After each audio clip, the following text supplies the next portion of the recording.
सब लोग जल्दी से जुड़ जाओ।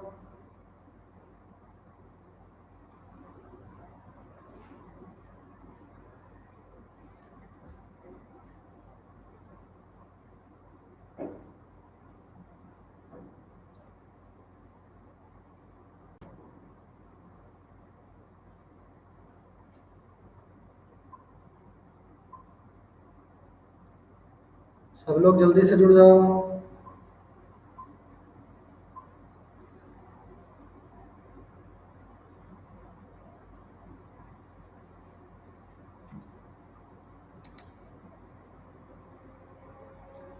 स्टार्ट किया जाए।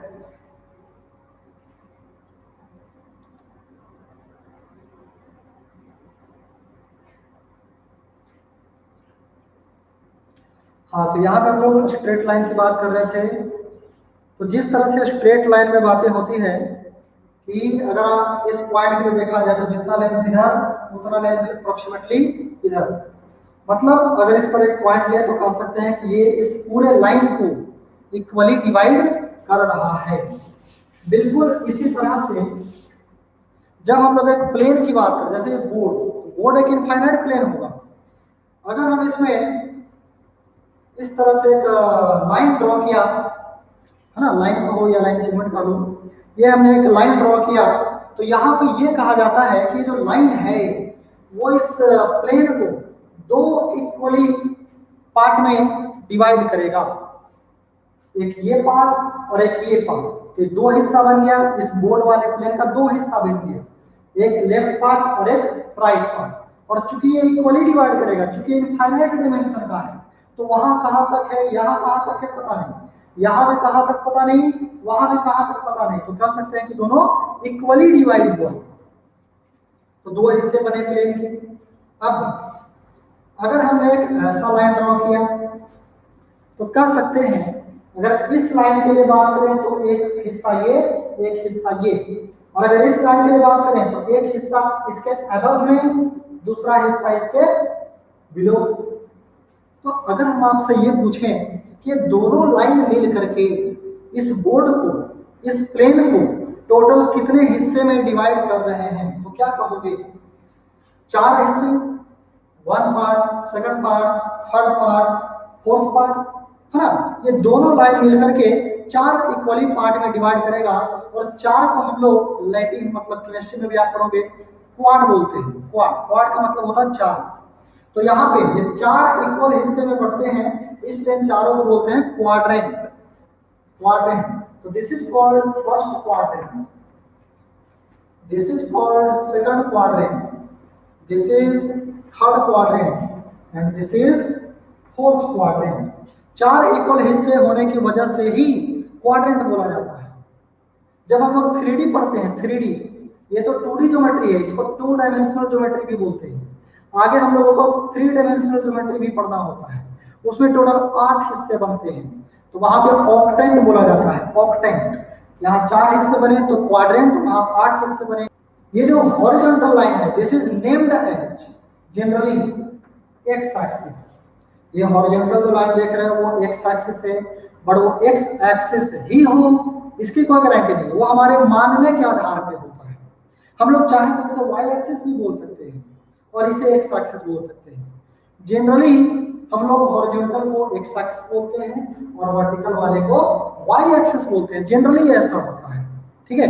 अब X axis and Y axis का जो पॉइंट ऑफ इंटरसेक्शन होता है, that is called origin. Point of intersection of X axis and Y axis is known as origin और रिफरेंस पॉइंट। इसे हम लोग ओरिजिन बोलते हैं या फिर इसे बोलते हैं रेफरेंस पॉइंट। ओरिजिन और reference point, this is X axis, this is Y axis. अब मान लो यहां पे एक पोजीशन है, पॉइंट है, समझते जाओ। यहां पे एक पॉइंट है, मान लो इस पॉइंट का नाम है P। इस P को, ये तो फिगर में हमने दिखा दिया कि चलो यहाँ पे एक पॉइंट है, जो अभी बतलाने जा रहे हैं बहुत ही बेसिक है, ठीक है ना।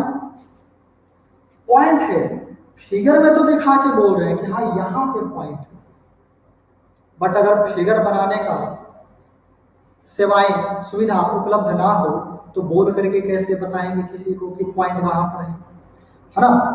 अगर हमारे पास बोर्ड नहीं है, ओरली सिर्फ बात करके समझाना है, तो फिर क्या करना पड़ेगा समझाने के लिए कि वो पॉइंट कहाँ पर है। ड्रॉ करके तो बतला देंगे कि यहाँ पे है, लेकिन ओरली बतलाना डिफिकल्ट होगा, है ना। तो उसे आसानी से हम लोग ओरली भी बतला सके उसके लिए क्या किया गया, देखो कोऑर्डिनेट लाया गया। क्या लाया गया? Concept of coordinate. उसमें क्या करा गया, अगर इस पॉइंट का हमें लोकेशन बतलाना है, पोजीशन बतलाना है, तो आप क्या करो, इस पॉइंट से एक्स एक्सिस पे एक परपेंडिकुलर ड्रॉप करो। एक्स एक्सिस पे हमने परपेंडिकुलर ड्रॉप किया और वाई एक्सिस पे भी ड्रॉप कर दिया, ऐसा। This is origin, this is point P. मान लो आप ओरिजिन पे हो, आप कहाँ हो? ओरिजिन पे। और हमने आपको बोला कि इस पॉइंट पे चल करके जाना है, इस पॉइंट पे चल करके जाना है आसान रास्ते से, वेल डिफाइंड रास्ते से। तो क्या हम ऐसा कर सकते हैं, अगर इस पॉइंट पे जाना है तो एक काम ये कर सकते हैं कि हम लोग ओरिजिन से पहले यहाँ इस फुट पे चले जाएं। मान लो ये है M and this is N, तो O से एक्स एक्सिस के अलॉन्ग मूव करते हुए पहुंच जाएंगे M पे, O से पहुंच जाएंगे M पे। और M पे पहुंचने के बाद हम लोग एक 90 डिग्री का टर्न लेंगे, है ना। मान लो इस तरह से जा रहे हैं तो एक 90 डिग्री का टर्न लेंगे और वो टर्न लेकर के B पे चले जाएंगे। तो यहाँ P पे पहुंचने के लिए एक तो ये है कि आपको O से M पे जाना होगा और M के बाद एक 90 डिग्री का टर्न लेना होगा और उसके बाद P पे चले जाना है। तो देखो O से M जब हम लोग जाएंगे तो कुछ डिस्टेंस चलना पड़ेगा। मान लेते हैं वो कितना चलना पड़ेगा, x यूनिट। फिर M से P तक जाने के लिए भी हमें चलना पड़ेगा कुछ, मान लो y यूनिट। O से M पे जाने के लिए x यूनिट चलना पड़ा, M से P पे जाने के लिए y यूनिट चलना पड़ा। तो O से M पे जाने का मतलब है आप x डायरेक्शन में जा रहे हैं, x एक्सिस के डायरेक्शन में जा रहे हैं, और M से P की ओर जाने का मतलब है आप y एक्सिस के पैरेलल जा रहे हैं, है ना। तो ओरिजिन से किसी पॉइंट तक पहुंचने में, ओरिजिन से किसी पॉइंट तक पहुंचने के लिए हम लोग जो डिस्टेंस कवर करते हैं along x direction as well as y direction, that distance covered is called coordinates. जैसे देखो x डायरेक्शन में हमें चलना पड़ा x यूनिट, y डायरेक्शन में चलना पड़ा y यूनिट। तो x डायरेक्शन में जो चलना पड़ता है that is called x coordinate, and y direction में जो चलना पड़ता है that is called y coordinate. तो कहेंगे इस पॉइंट का x कोऑर्डिनेट है x, y कोऑर्डिनेट है y, क्योंकि इस पर पहुंचने के लिए x डायरेक्शन में x चलना पड़ा था, y डायरेक्शन में y चलना पड़ा था। अब आगे बढ़ने से पहले ओरली एक हम लोग ऐसे ही समझते हैं।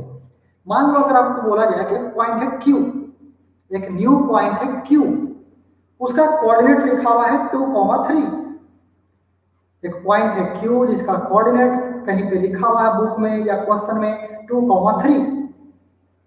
और ये भी ध्यान रखना, पहले x कोऑर्डिनेट को लिखते हैं बाद में y कोऑर्डिनेट को, ऐसा रूल है, ठीक है ना। शुरू से ऐसा रूल बना है कि पहले x को लिखना है बाद में y को। अगर रूल पहले ये बनता कि पहले y को लिखना है बाद में x को, तो पहले y को लिखा जाता बाद में x को।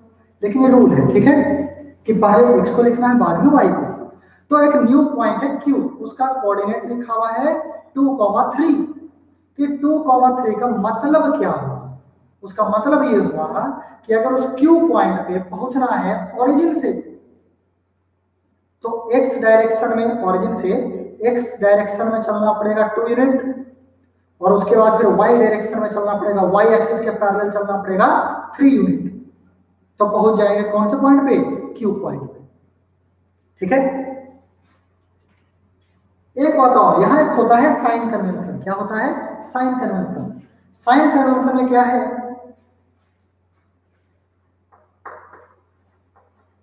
हम बहुत ज़्यादा डिटेल में नहीं जा रहे हैं, बट जितना फिजिक्स में जानना है उससे थोड़ा एक्स्ट्रा जा रहे हैं ताकि समझ में पूरा आए। साइन कन्वेंशन में क्या है, ये ओरिजिन है, this is Y axis, this is X axis. अगर हम लोग ओरिजिन से राइट की ओर जाते हैं तो जो भी डिस्टेंसेस होंगे वो हम लोग पॉजिटिव में मेजरमेंट करेंगे। आप कोऑर्डिनेट ये ट्रिगो में भी ऐसा देखे होंगे। अगर ओरिजिन से एबव जाओगे तो पॉजिटिव मेजर करना है जो भी डिस्टेंस होगा। अगर आप लेफ्ट डायरेक्शन में जाते हो तो निगेटिव मेजर करना है डिस्टेंस को, और अगर आप बिलो आते हो तो भी निगेटिव डिस्टेंस को मेजर करना है। इसे पहले आप नोट करें, फिर हम आगे बढ़ते हैं। नोट करने का काम बहुत ही फास्ट किया करें ताकि हम लोग ज्यादा से ज्यादा पढ़ सकें। नोट करें।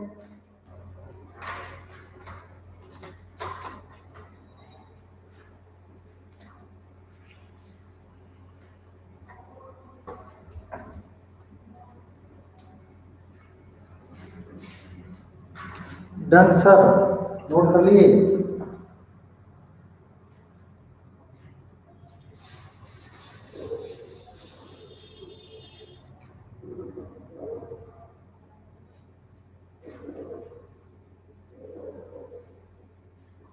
Manish Yadav, no sir. थोड़ा सा पार्ट इरेज कर देते हैं।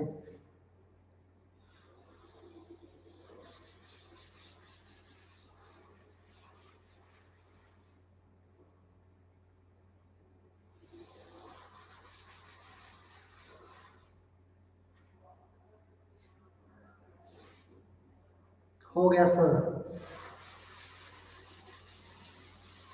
हाँ देखो,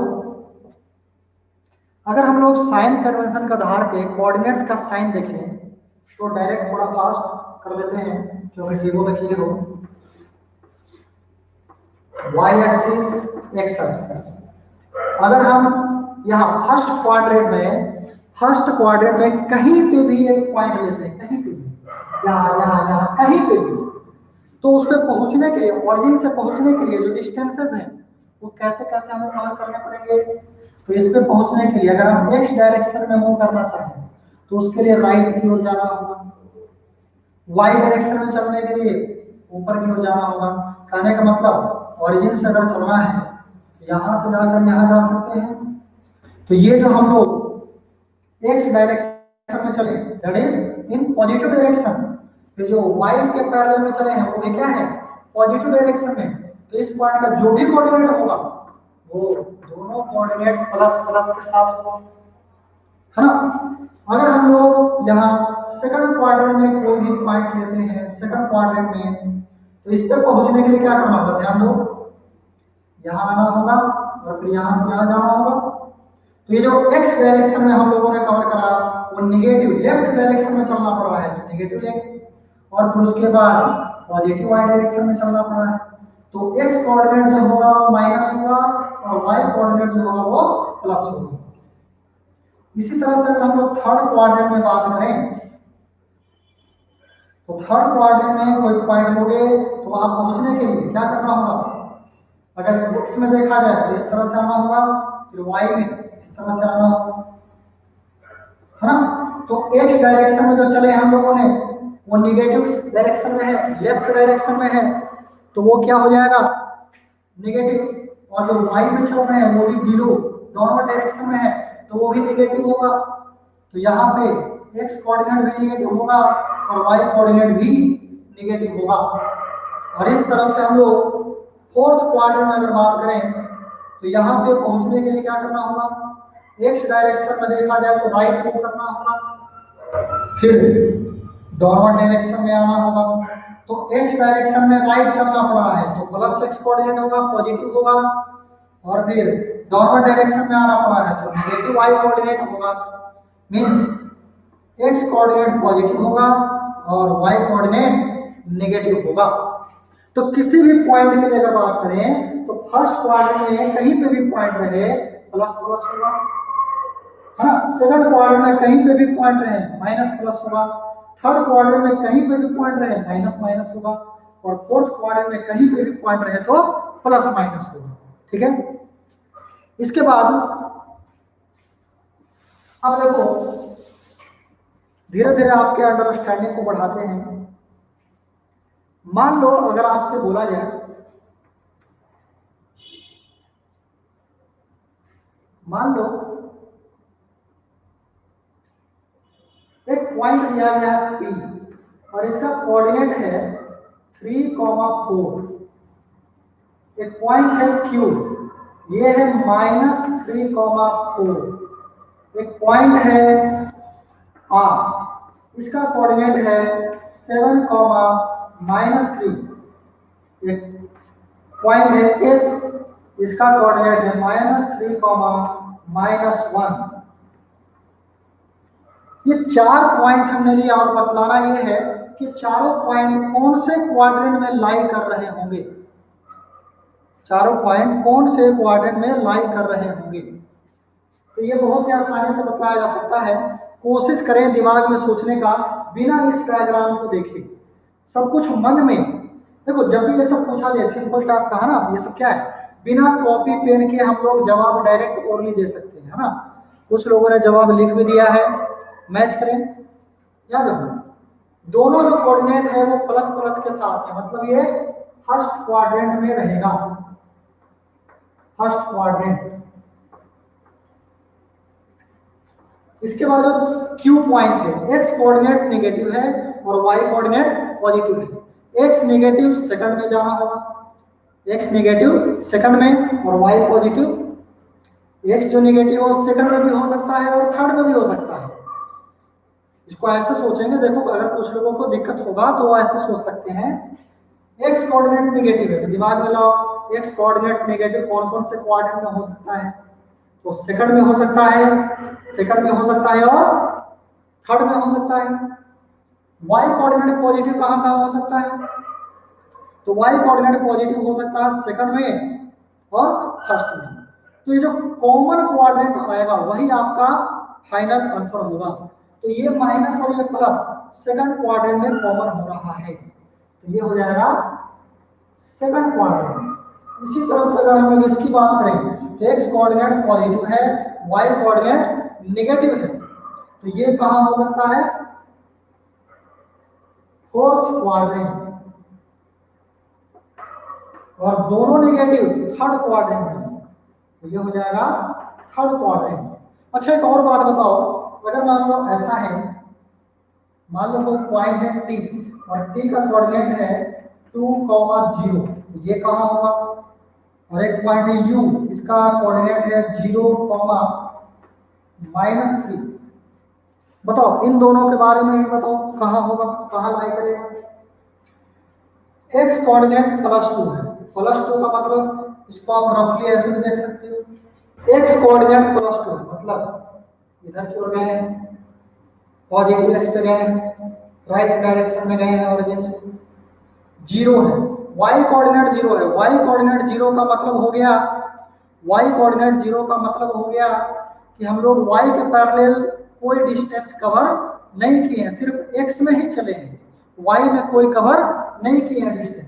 तो इसका मतलब है कि जो पॉइंट है वो x एक्सिस पे ही रह जाएगा, तो इसको लिखेंगे ऑन x एक्सिस। बट कौन सा x axis, positive x axis या नेगेटिव x एक्सिस। इधर होगा है पॉजिटिव x एक्सिस, लेफ्ट में होगा नेगेटिव x एक्सिस।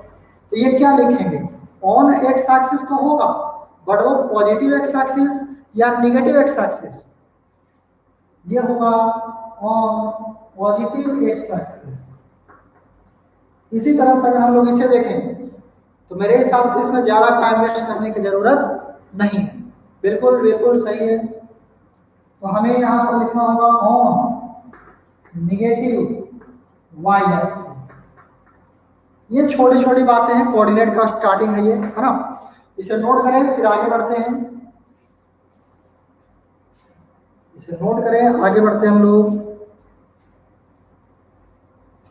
कॉपी में जितना पढ़ाया जाता है सब कुछ होना चाहिए, कुछ भी मिसिंग नहीं होना चाहिए। रिवीजन के वक्त विजुअलाइजेशन ज्यादा होता है इससे। Note fast.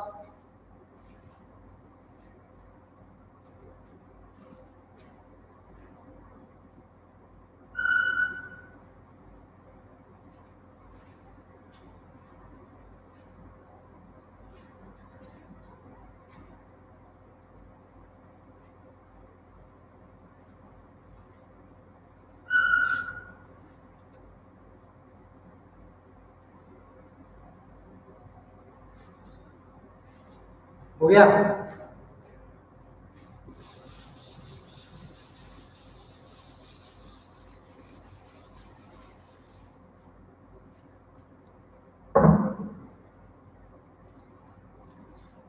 हम लोग अभी ओके, हम लोग अभी एक हेडिंग दो, एक इसी में सब टॉपिक पढ़ने जा रहे हैं।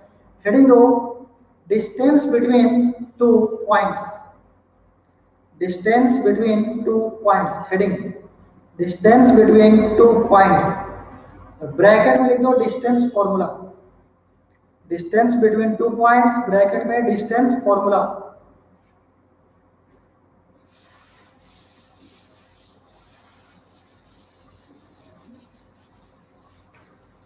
ध्यान दो, यहाँ पे आप लोगों को ज्योमेट्री आता होगा, आपने ट्रिगो भी पढ़ा है ना? तो क्या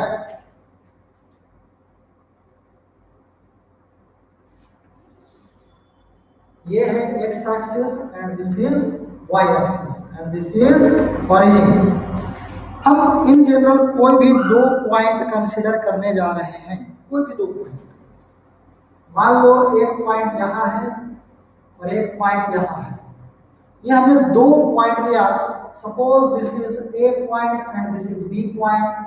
जो ए है इसका कोऑर्डिनेट है मान लो x1, y1, और जो बी है इसका कोऑर्डिनेट है मान लो x2, y2। ये हमने दो पॉइंट लिया, एज्यूम किया। हमें बतलाना है दोनों के बीच का डिस्टेंस क्या होगा। क्वेश्चन हमें आएगा इससे, है ना? फिजिक्स में इसका बहुत यूज आएगा। तो दोनों के बीच का डिस्टेंस मतलब हम अगर ये करें, दोनों को ज्वाइन कर दें, दोनों को ज्वाइन कर दें, तो ये एक लाइन सेगमेंट मिलेगा। This is not line, this is a line segment. हम लोग जो लाइन ये लाइन का लेंथ, जैसे आपने 10th में पढ़ा होगा लेंथ ऑफ लाइन, वो लाइन का लेंथ नहीं होता, वो हकीकत में लाइन सेगमेंट का लेंथ होता है। तो इन दोनों के बीच का डिस्टेंस निकालना है। It means we have to find length of this line segment AB। अब देखो इसको हम लोग कैसे डिराइव करेंगे, कैसे फाइंड आउट करेंगे। ए पॉइंट से हमने एक्स एक्सिस पे परपेंडिकुलर ड्रॉ करा, इसे हमने नाम दिया M। बी पॉइंट से हमने परपेंडिकुलर ड्रॉ किया, इसे हमने नाम दिया N। एंड ए जो पॉइंट देख रहे हैं, यहाँ ध्यान दो, ए जो पॉइंट देख रहे हैं, ए पॉइंट से हमने बी लाइन पे भी एक परपेंडिकुलर लाइन ड्रॉ किया, इसे हमने मान लिया R। ठीक है? Now we have to find distance AB। तो यहाँ पे ध्यान दो, अभी हम लोगों ने कोऑर्डिनेट का मतलब समझे थे, उसके अनुसार देखो क्या हम लोग ऐसा कह सकते हैं, ए पॉइंट का तो एक्स कोऑर्डिनेट है x1। एक्स कोऑर्डिनेट का मतलब क्या हुआ? एक्स कोऑर्डिनेट का मतलब हो गया, इस x1 का मतलब हो गया ओरिजिन से इस पॉइंट पर पहुंचने के लिए जो x के पैरेलल, x के लॉन्ग जो हमने डिस्टेंस ट्रैवल किया, that is the x coordinate. मतलब क्या हम लोग ऐसा कह सकते हैं, this is x1। Similarly b का x कोऑर्डिनेट है x2, मतलब इसे बोल सकते हैं x2, है ना? इस पॉइंट तक पहुंचने के लिए x डायरेक्शन में जो चलना पड़ता है वही तो x कोऑर्डिनेट कहलाता है। तो x कोऑर्डिनेट x1 है, मतलब यहां से यहां चलने के लिए x1 चलना पड़ा होगा, तो this distance is x1। Similarly this distance is x2। इसके बाद अगर हम लोग बात करें इस डिस्टेंस का, तो देखो ए पॉइंट का y कोऑर्डिनेट है y1। y कोऑर्डिनेट का मतलब क्या हुआ, यहां से जितना डिस्टेंस चलना पड़ा यहां तक जाने के लिए, that is the y coordinate. तो ये डिस्टेंस y1 मींस ये y1 लिख सकते हैं।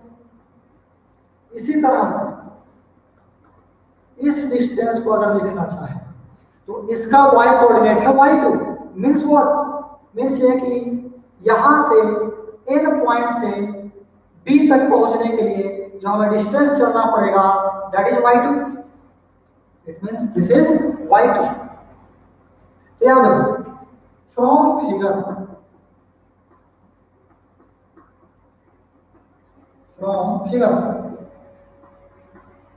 ओ एम का वैल्यू x1 है, ओ एम का वैल्यू x2 है। इसी तरह से यहां देखें ये एन आर या फिर कह लो एम ए, ये हो गया y1 एंड एन बी का वैल्यू हो गया y2, ऐसा बोल सकते हैं। अब आप लोग यहां पर बतलाएं, आप लोग यहां पे ये बताएं ये जो डिस्टेंस है ए आर जो डिस्टेंस हुआ ए आर का मतलब एम एन लिख सकते हैं, ए आर का मतलब एम एन लिख सकते हैं और एम एन को क्या लिख सकते हैं ओ एम। इस पूरे में से अगर इसे माइनस करेंगे तो ये बचेगा, है ना।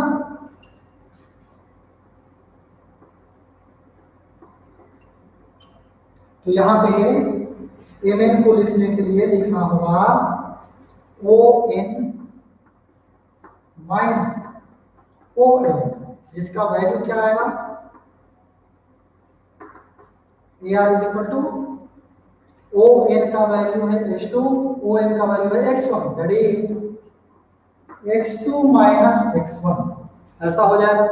इसके बाद ये जो आरबी का वैल्यू है आरबी का जो वैल्यू है वो हम लोग लिख सकते हैं N B minus N R. इतने का वैल्यू लिखने के लिए पूरे में से अगर हम इसे माइनस कर दें तो ये बच जाएगा that is y2 minus y1। यहाँ rb का वैल्यू मिल गया y2 माइनस y1। इसे अगर फर्स्ट कह दें और इसे अगर सेकंड कह दें, बिल्कुल सब लोग लिख रहे हैं, सही है बिल्कुल। हाँ, अब यहां से अगर हम लोग बात करें in triangle A B R, ये जो ट्रायंगल ए बी आर है this is a right angle triangle. A B R जो ट्रायंगल है that is right angle triangle. यहाँ पे 90 डिग्री है, ए से बी एन पे हमने परपेंडिकुलर ड्रॉ किया था, this is the perpendicular to B N. ये ए बी आर एक राइट एंगल ट्रायंगल हो गया।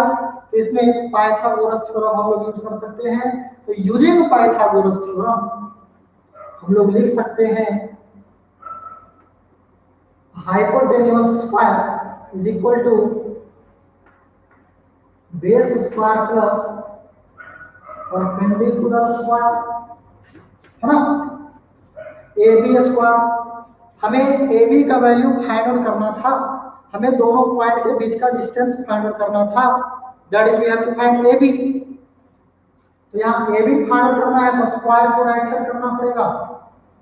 यहाँ से A B is equal to under root A R square plus B R square. A R का मतलब है x2 माइनस x1, तो ये हो जाएगा x2 माइनस x1 का whole square plus B R का square that is y2 minus y1 का whole square, y2 minus y1 का होल स्क्वायर। तो ये हो गया distance formula between the points A and B. इसे हम AB is the distance required distance, है ना। तो उसे हमने रिप्लेस कर दिया D से, मतलब कह सकते हो हमने AB को मान लिया D।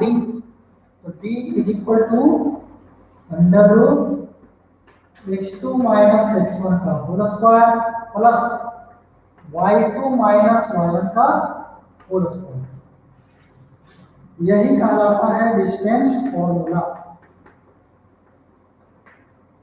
Distance formula between two points.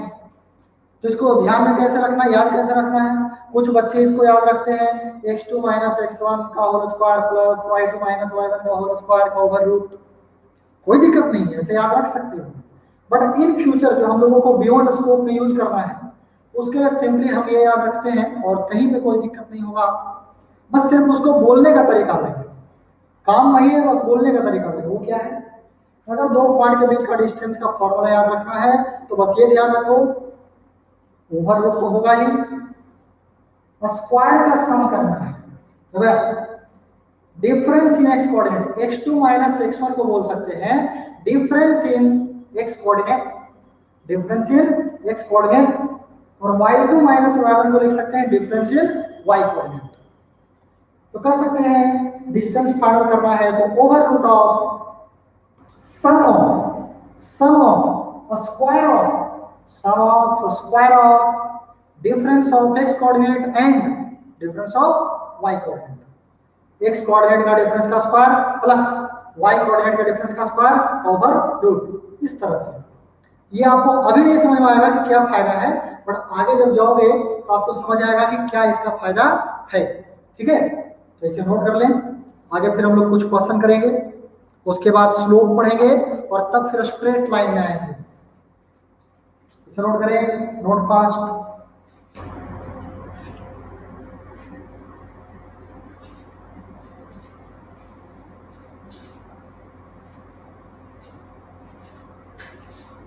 सलोनी सिंह डन, ओके।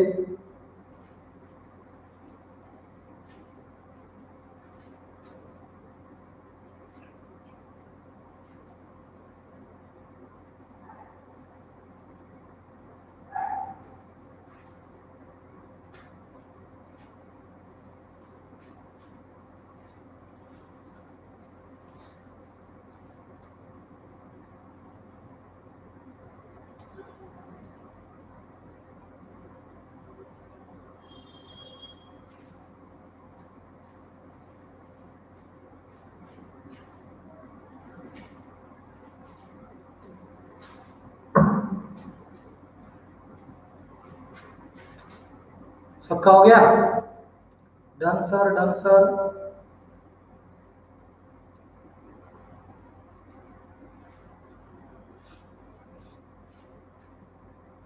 चलो इरेज करते हैं बाबू, एलएचएस का पार्ट इरेज करते हैं, ठीक है ना?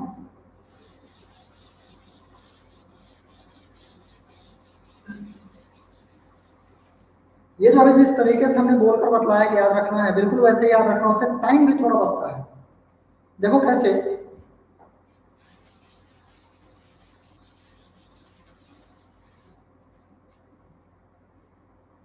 जैसे मान लो सिंपल सा है ना, एक क्वेश्चन है,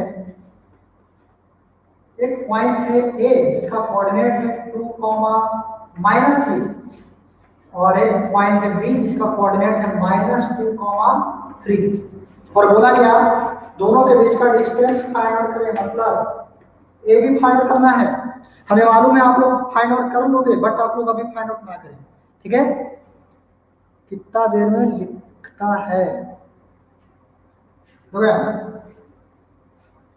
अगर हमें दोनों के बीच का डिस्टेंस फाइंड आउट करना, सिंपली x2 x1 पे ध्यान नहीं देना है, क्योंकि अगर x2 और x1 ढूंढने में लगोगे, होता क्या है, अगर आप पहले जैसे याद करते थे कि x2 माइनस x1 का होल स्क्वायर, तो यहाँ पर पहले कुछ स्टूडेंट ये कंफ्यूज रहते हैं, सर किसे x2 मानना है किसे x1 मानना है, वो ढूंढते रहते हैं कौन x1 होगा कौन x2 होगा।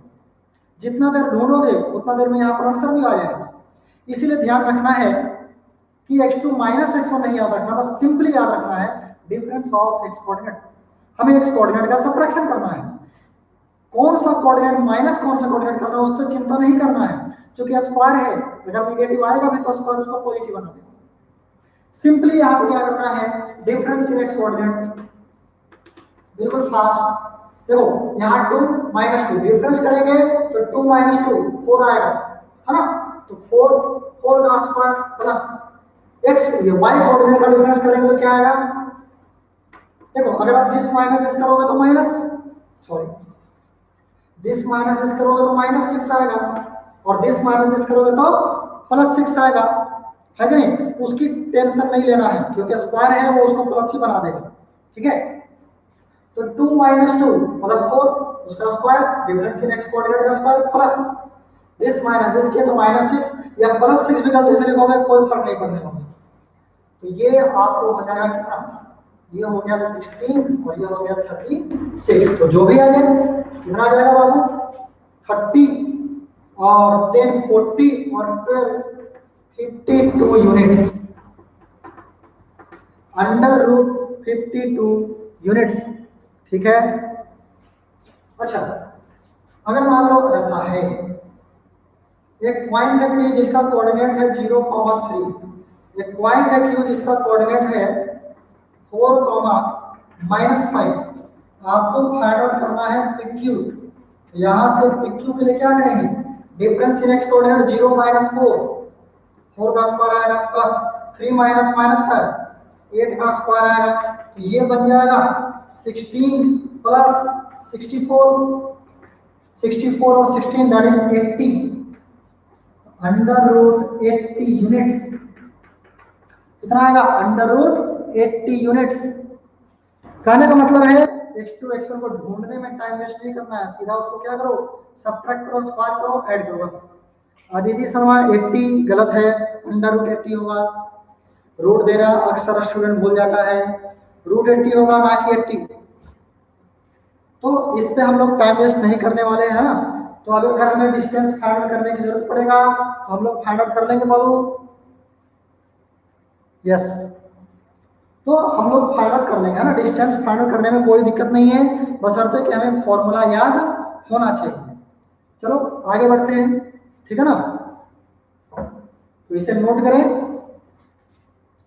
और नेक्स्ट टॉपिक हम लोग पढ़ेंगे, अब इसे नोट करें।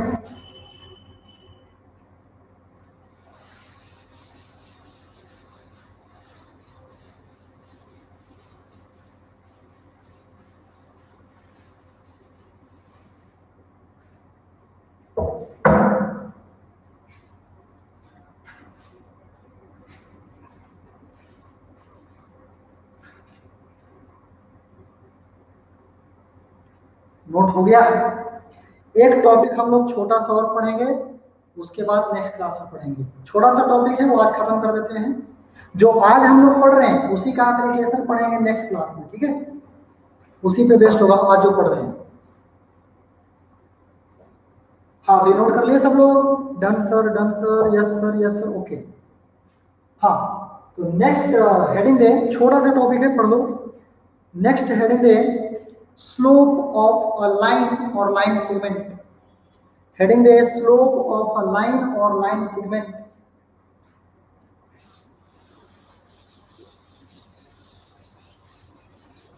स्लोप ऑफ अ लाइन और line segment. Slope of a line और लाइन सेगमेंट। हेडिंग दे दिए सब लोग, स्लोप ऑफ अ लाइन और लाइन सेगमेंट। लाइन और लाइन सेगमेंट मतलब लाइन का स्लोप की बात करें या लाइन सेगमेंट का स्लोप की बात करें, दोनों का मतलब सेम है। हेडिंग हमने बोला है स्लोप ऑफ अ लाइन और लाइन सेगमेंट।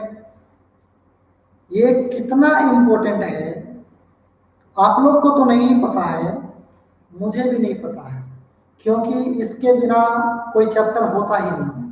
मतलब हर एक चैप्टर में हर मोड़ पे स्लोप का यूज होगा, यहां तक कि इंटीग्रेशन डिफरेंशिएशन जो पढ़ेंगे वहां भी स्लोप का यूज आएगा। पूरे बेसिक में slope is most important topic. हाँ देखो अभी हम लोग स्लोप के बारे में देखने जा रहे हैं। देखो इसको डायग्राम से समझाते हैं, ठीक है? ये चलो डायग्राम के पहले थोड़ा सा बचपन याद करते हैं। आप लोग बचपन में मतलब जब छोटे बच्चे थे, है ना, या अभी भी कभी बच्चे बन जाते होंगे, किसी प्ले ग्राउंड में गए, किसी गार्डन में गए, वहाँ स्लाइड करने वाला बना होता है ना, उसको कुछ बोलते हैं शायद। और स्कूल में भी जब आप छोटे थे तो वहां भी बच्चों के लिए एक स्लाइडर बना होता है, स्लाइड करने वाला, है ना, प्लेग्राउंड में, वहां पे आप स्लाइड करते हो तो वहां पे इस तरह से बना होता है, यहाँ ग्राउंड होता है, हाँ, यहाँ आप रिलीज होते हो और यहाँ से स्लाइड करते हो। तो यहाँ पे थोड़ा ध्यान दो, हमने अभी स्लोप के बारे में कुछ नहीं बताया है, लेकिन फिर भी एक प्रैक्टिकल आइडिया के आधार पर अगर बात करें तो ये जो लाइन है, ये जो स्लोप बना हुआ है, ये जो स्लाइडर बना हुआ है, ये कम स्लाइड करने के लिए बना हुआ, मतलब कम स्लाइडर है, ये कम स्लाइडिंग टेंडेंसी होगा, यहाँ ज्यादा टेंडेंसी होगा। टेंडेंसी के बारे में अगर बात करें, स्लाइड होने का जो टेंडेंसी होगा, तो आप खुद इमेजिन कर सकते हो, अगर इस तरह से ये अगर ज्यादा वर्टिकल हो और एक कम वर्टिकल हो, हमने दो लाइन ड्रॉ किया, this is first and this is second.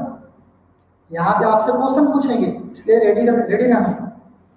एक ये है स्लाइडर जिस पर आप स्लाइड कर सकते हो, और एक ये है स्लाइडर। आप बतलाओ, और दोनों मान लो सेम मटेरियल का बना हुआ है, दोनों सेम मटेरियल का, सब कुछ सेम है, सिर्फ ये जो एंगल है, ये एंगल है मान लो θ2, ये एंगल है मान लो θ1। तो मतलब फर्स्ट और सेकंड दोनों में से कौन से स्लाइडर के केस में स्लिप होने का, स्लाइड होने का टेंडेंसी ज्यादा किस में होगा? बताओ, ज्यादा टेंडेंसी किस में होगा स्लाइड होने का? स्लाइड होने का टेंडेंसी ज्यादा किस में होगा? फर्स्ट वाले में, बिल्कुल सही, बिल्कुल सही, फर्स्ट वाले में स्लाइड होने का टेंडेंसी ज्यादा होगा। थोड़ा देखो, अभी आप लोग कुछ बात करेंगे, जनरली वो बात हम लोग करते नहीं है, बड़ा वो बात करेंगे ताकि जो आपको बाद में पूछने की जरूरत पड़े वो पूछना ही ना पड़े, ठीक है? बहुत लोगों को प्रॉब्लम होता है, उसका जवाब हम पहले ही दे देंगे। तो इस केस में ज्यादा टेंडेंसी है स्लाइड होने का, इस केस में कम है टेंडेंसी स्लाइड होने का। अब यहाँ पे इसमें अगर ज्यादा टेंडेंसी स्लाइड होने का मीन्स इसका स्लोप ज्यादा है, कहेंगे कि इसका स्लोप ज्यादा है और इसका स्लोप कम है। जो स्लाइडर जितना ज्यादा वर्टिकल होगा कहेंगे कि उसका स्लोप उतना ही ज्यादा है। और ये रियल लाइफ में हम लोग वर्ड यूज भी करते हैं, है ना? रियल लाइफ में ऐसा हम लोग वर्ड भी यूज करते हैं कभी कभी, ये ज्यादा वर्टिकल है, ज्यादा स्लोप है, ज्यादा ढाल है, ऐसा कुछ हम लोग, है ना? जो पढ़े लिखे लोग नहीं होते, जो बुजुर्ग लोग होते हैं, जो अनपढ़ होते हैं, ऐसे ही जो बात करते रहते हैं आपस में, है ना, वो बोलते हैं ये ज्यादा ढाल है, कम ढाल है, ऐसा कुछ बोलते हैं। ढाल को ही तो इंग्लिश में स्लोप बोलते हैं। तो इसमें ज्यादा स्लाइड होने का टेंडेंसी है, जिसमें कहेंगे ढाल ज्यादा है, स्लोप ज्यादा है, और इसमें स्लोप कम है। अब स्लोप का फॉर्मूला हम डिराइव करेंगे बाबू, वो जो फॉर्मूला आएगा उसमें बहुत लोगों को प्रॉब्लम होगा कि सर इसी को स्लोप क्यों बोलते हैं, हम किसी और को स्लोप क्यों नहीं बोलते हैं? तो उसका जवाब भी आपको देंगे, लेकिन पहले फॉर्मूला डिराइव कर लेते हैं। फिर कुछ लोग तो सोच रहे होंगे कि आखिर क्या कंफ्यूजन होगा, है ना? क्या कंफ्यूजन होगा बतलाएंगे, पहले डिराइव करते हैं, इसको भी रेज कर रहे हैं। बहुत से बच्चों को प्रॉब्लम होता है, वो क्वेश्चन होता है जब स्लोप का डेरिवेशन करने जा रहे हैं बाबू, this is X axis, this is Y axis, मान लो ये एक लाइन सेगमेंट है, सॉरी,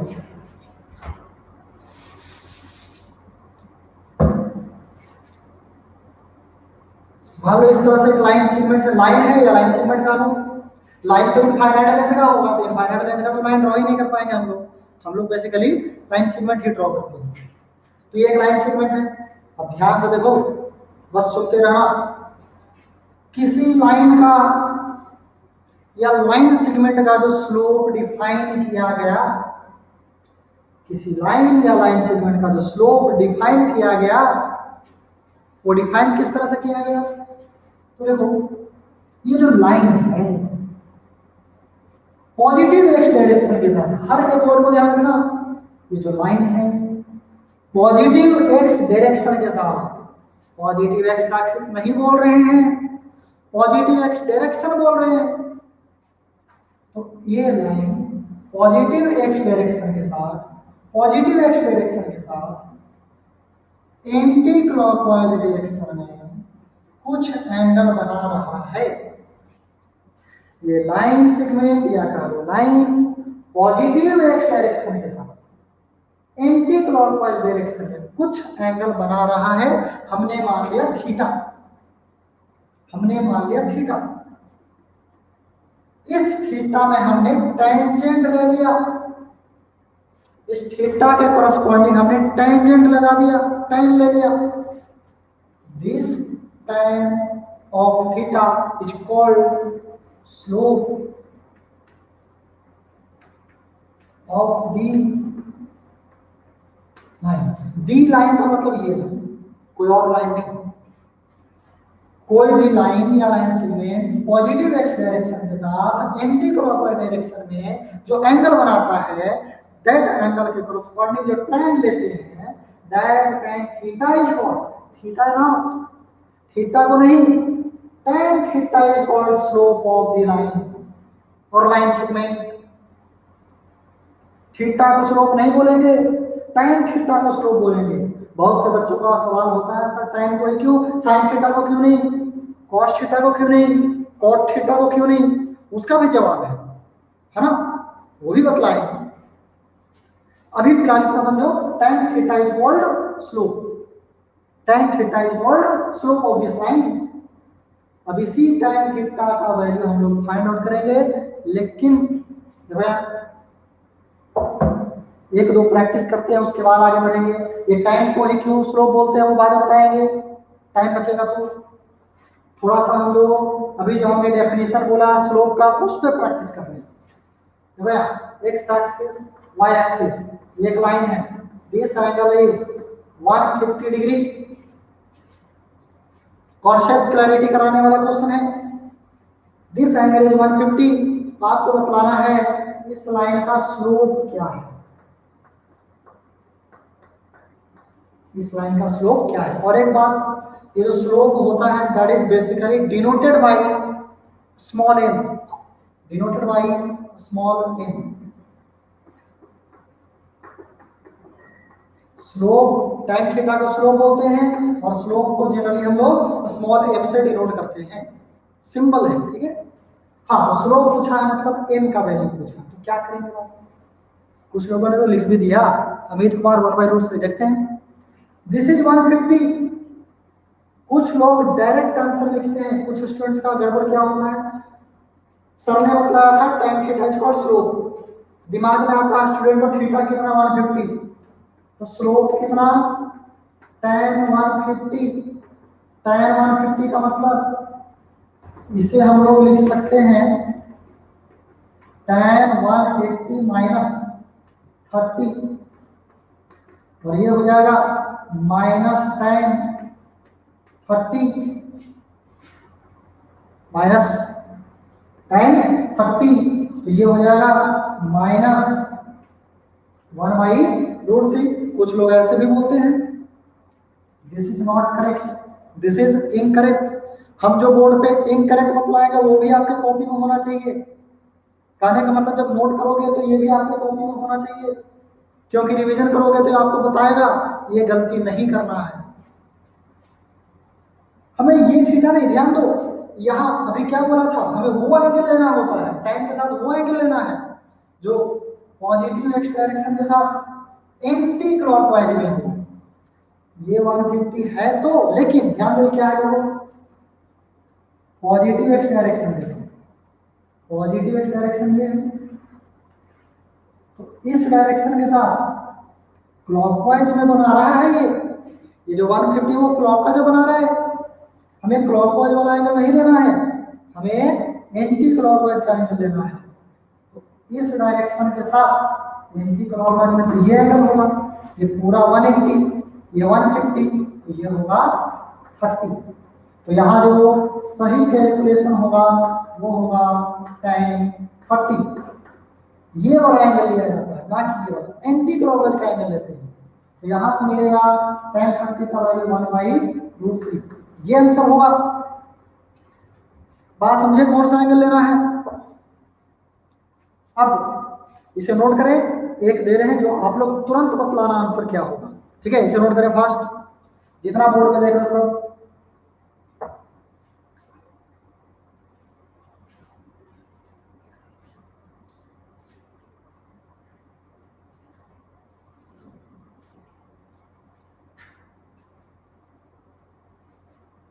जो गलत वाला पार्ट है वो भी नोट करें कॉपी में।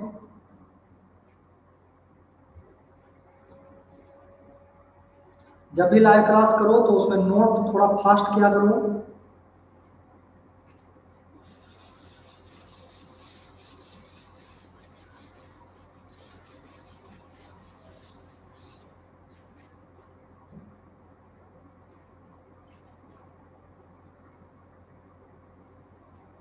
देखो यार, एक आपके लिए दे रहे हैं, है ना, जितना फास्ट हो सके आंसर बतलाना है।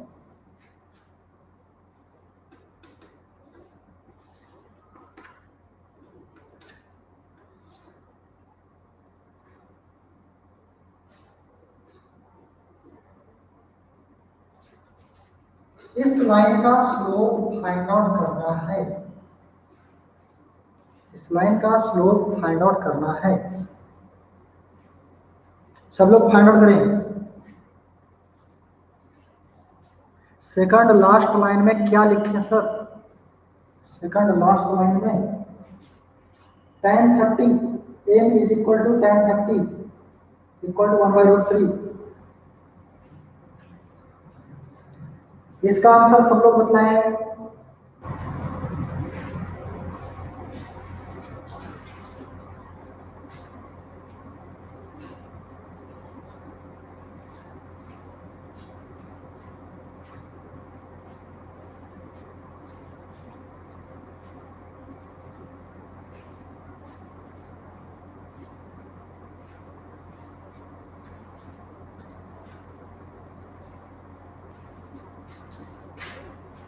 -1/√3 अमित कुमार, सोनू कुमार 1/√3। कोई एक ही आंसर होगा बाबू।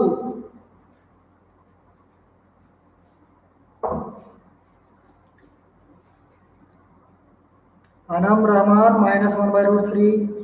बाकी लोग भी लिखें।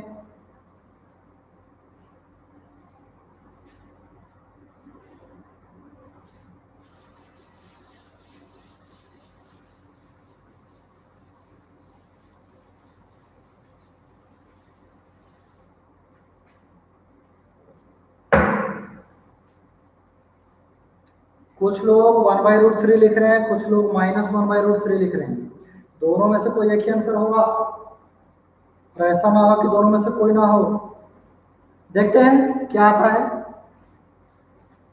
देखो सब लोग यहाँ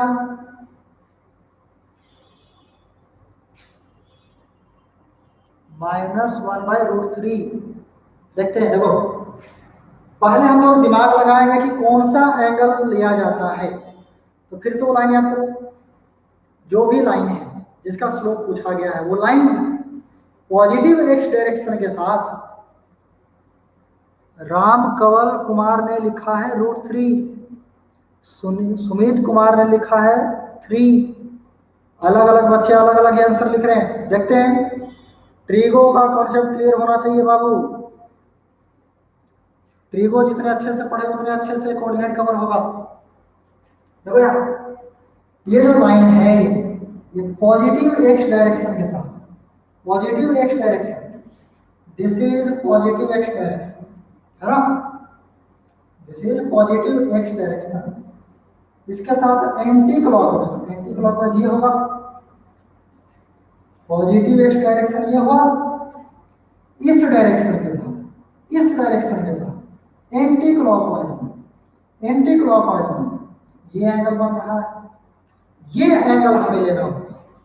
और आप देख रहे हो कि this is obtuse, this angle is obtuse. ये 60 है तो ऑब्वियस सी बात है ये कितना होगा बाबू, दिस इज 30, तो ये कितना एंगल हो जाएगा, ये 180 कंप्लीट, ये 30, तो ये हो जाएगा 150। 150 का मतलब ये भी कर सकते हो 180 - 30,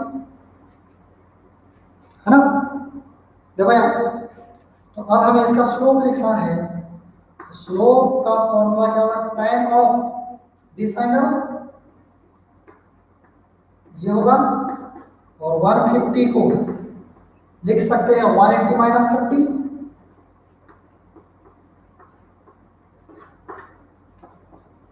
180 माइनस 30। तो ये आप दो, जैसे ट्रिगो आपने पढ़ा होगा तो आपको मालूम होगा इसे क्या लिख सकते हैं, बाय यूजिंग ट्रिगो इसे लिख सकते हैं माइनस tan 30, माइनस का माइनस और tan 30 का वैल्यू 1/√3। तो आपको इसका स्लोप होगा -1/√3। जिनका भी -1/√3 आया है that is correct, that is correct.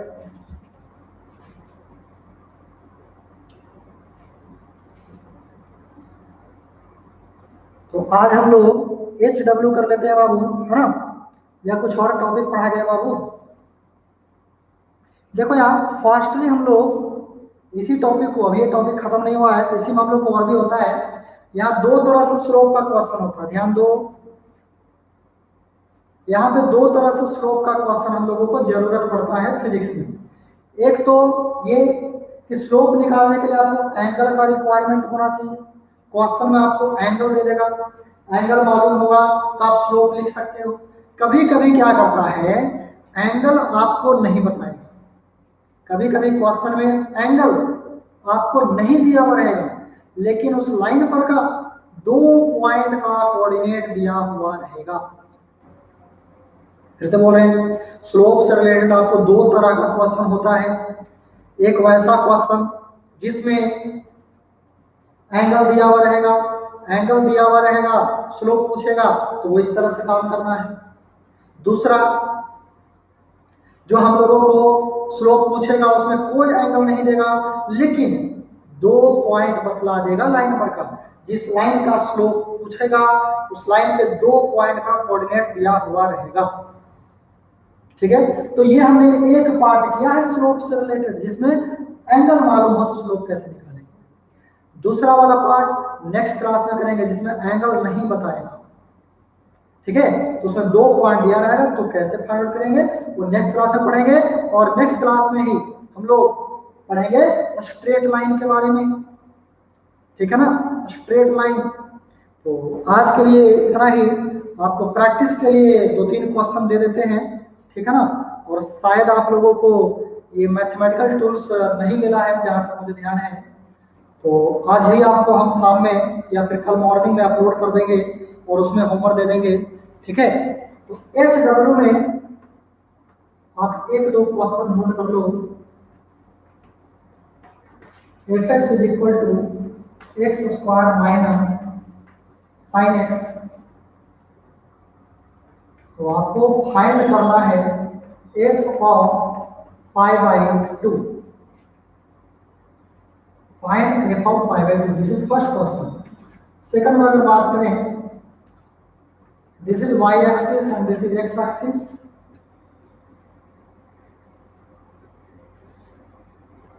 ये एंगल मालूम है 120 डिग्री, तो इस लाइन का स्लोप फाइंड आउट करना है। थर्ड,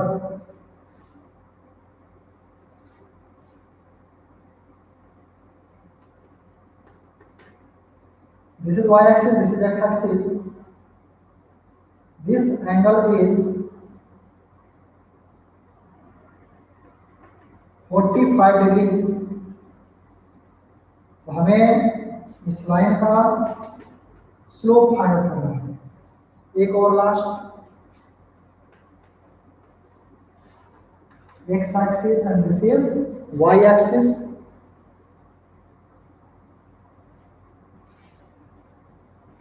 एक स्टूडेंट पूछ रहा है, सर इफ 60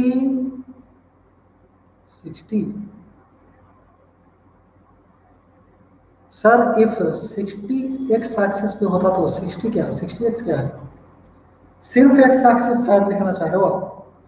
अगर सिर्फ x एक्सिस पे होता तो यार खुद जवाब दे सकते हो। अगर x एक्सिस के ही अलावा अगर लाइन हो तो वो x एक्सिस के साथ 0 एंगल बनाएगा। उसका स्लोप हो जाएगा tan 0 दैट इज 0।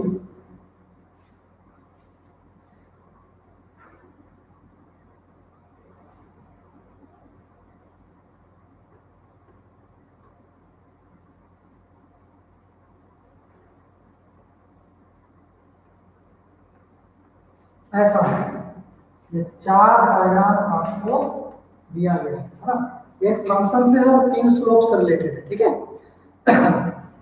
और सुने सब लोग, स्लोप हमने पढ़ लिया, इसका नेक्स्ट पार्ट नेक्स्ट क्लास में पढ़ेंगे। स्लोप का डेफिनेशन लिखे बाबू, 2 लाइन का है, स्लोप का डेफिनेशन लिखे। स्लोप का डेफिनेशन लिखे सब लोग, लिखे स्लोप और एरो देकर के लिखे हैं।